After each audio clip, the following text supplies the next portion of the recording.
பொதுவாகவே குரு பகவான் ஒரு ஆண்டுக்கு ஒரு முறை தாங்க பெயர்ச்சி ஆவார். சராசரியாக 12 ஆண்டுகளுக்குள்ள மொத்த ராசி மண்டலத்தையும் சுற்றி வந்துவிடக்கூடியவர் இந்த குரு பகவான். எனவே குரு பகவான் ஒரு வருட கிரகம் அப்படின்னு கூட சொல்லுவாங்கங்க. இவ்வளவு நன்மைகளையும் பெற்ற குரு பகவான் சிறப்பே என்னன்னா அவருடைய பார்வை தாங்க. குரு பார்க்க கோடி நன்மை அப்படின்னு சொல்லுவாங்க. அவ்வளவு தூரத்துக்கு ஜோதிடத்தில் குருவின் பார்வை மிகவும் விசேஷமாக போற்றப்படுங்க. ஒரு குருவின் பார்வை அனைத்து தீயவற்றையும் நீக்கி அவற்றை நன்மையடைய செய்யுங்க.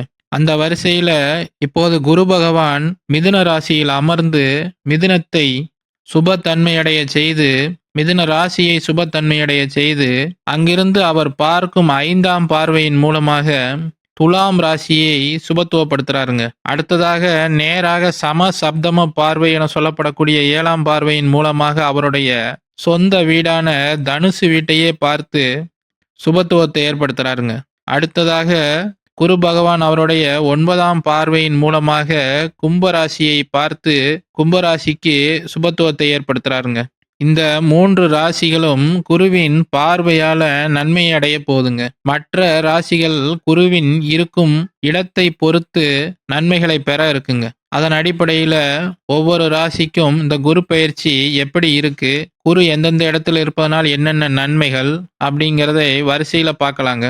அந்த வரிசையில் நாம் இப்போது பார்க்க இருக்கும் ராசி